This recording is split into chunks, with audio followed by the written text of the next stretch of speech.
Hello student, Kautilya learning में आपका स्वागत है। आज हम लोग प्रमुख मनोवैज्ञानिक संप्रदाय के बारे में चर्चा करेंगे। कौन कौन से प्रमुख मनोवैज्ञानिक संप्रदाय हैं उसके बारे में हम लोग जानेंगे। पहला जो है वह संरचनावाद। संरचनावाद के जो जनक हैं वह हैं विलियम वुंड। संरचनावाद के जनक विलियम वुंड को माना जाता है और यह जर्मनी के थे। और संरचनावाद का जो प्रचार प्रसार किया गया वो टीचनर द्वारा किया गया। टीचनर अमेरिकन मनोवैज्ञानिक थे। टीचनर अमेरिकन मनोवैज्ञानिक थे और इन्होंने संरचनावाद का प्रचार और प्रसार किया। और यह जो संरचनावाद 1880 से 1920 के बीच प्रकाश में आया था। संरचनावाद 1880 से 1920 के बीच आया। संरचनावाद के आलोचना बाद में होने लगी। तो संरचनावाद की आलोचना के फलस्वरूप प्रकार्यवाद का जन्म हो गया। प्रकार्यवाद का जन्म हो गया तो प्रकार्यवाद के जो जनक थे वो विलियम जेम्स। प्रकार्यवाद का जन्म क्यों हुआ? तो प्रकार्यवाद का जन्म संरचनावाद के विरुद्ध हुआ। तो प्रकार्यवाद के जनक विलियम जेम्स थे। ये हार्वर्ड विश्वविद्यालय में प्रोफेसर थे और प्रकार्यवाद 1900 में आया। इसका प्रसार जॉन डीवी हार्वे कार ने किया।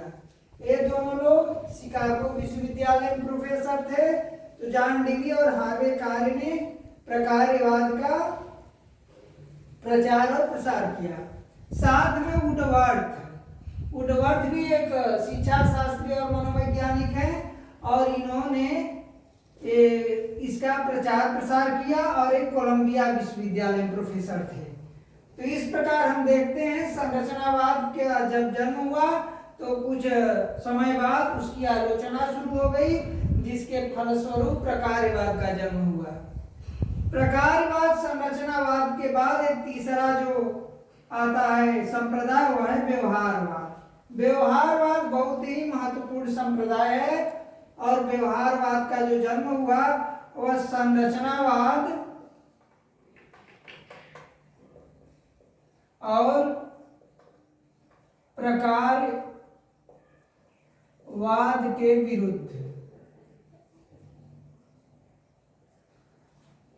व्यवहारवाद के जनक जो थे वो वाटसन थे। यह अमेरिका के थे। व्यवहारवाद के जनक वाटसन।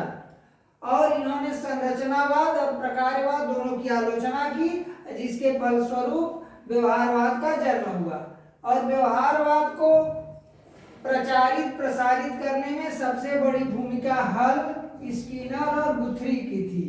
व्यवहारवाद को प्रचारित प्रसारित करने में हल की भूमिका थी, स्किनर और गुथ्री की थी।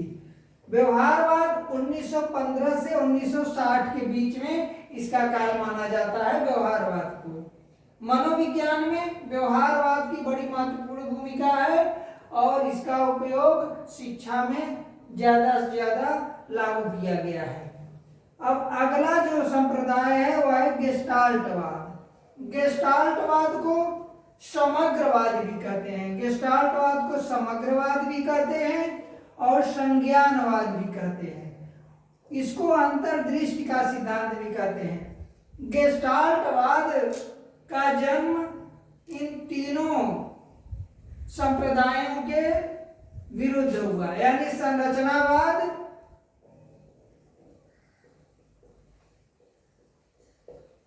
प्रकार्यवाद और व्यवहारवाद।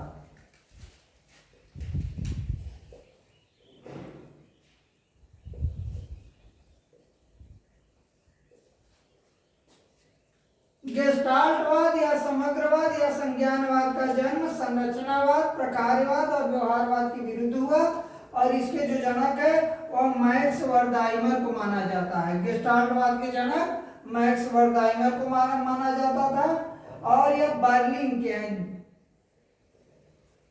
मैक्स वर्दाइमर कहाँ के हैं? बर्लिन, जर्मनी की राजधानी बर्लिन में, और इसका उदय 1912 में हुआ।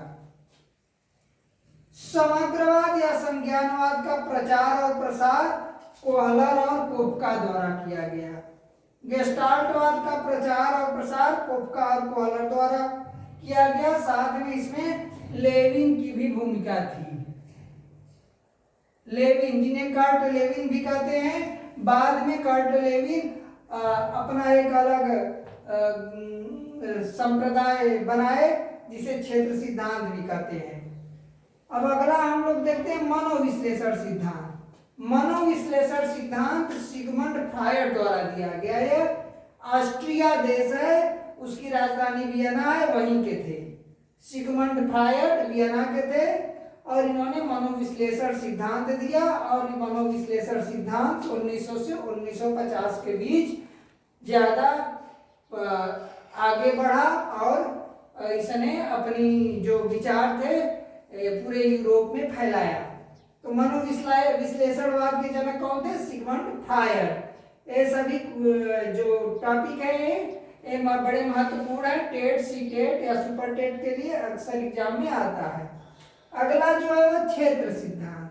क्षेत्र सिद्धांत कर्ट लेविन द्वारा दिया गया और कर्ट लेविन शुरू में गेस्टाल्टवाद के समर्थक थे, इसलिए क्षेत्र सिद्धांत पे गेस्टाल्टवाद का भी प्रभाव दिखाई देता है। इस तरह आज हम लोगों ने इन प्रमुख मनोवैज्ञानिक संप्रदायों के बारे में जाना। अगले दिन हम लोग इनके बारे में बृहद चर्चा करेंगे। इसी के साथ आज का यह जो टॉपिक है समाप्त होता है। फिर हम आपसे मिलेंगे अगले दिन।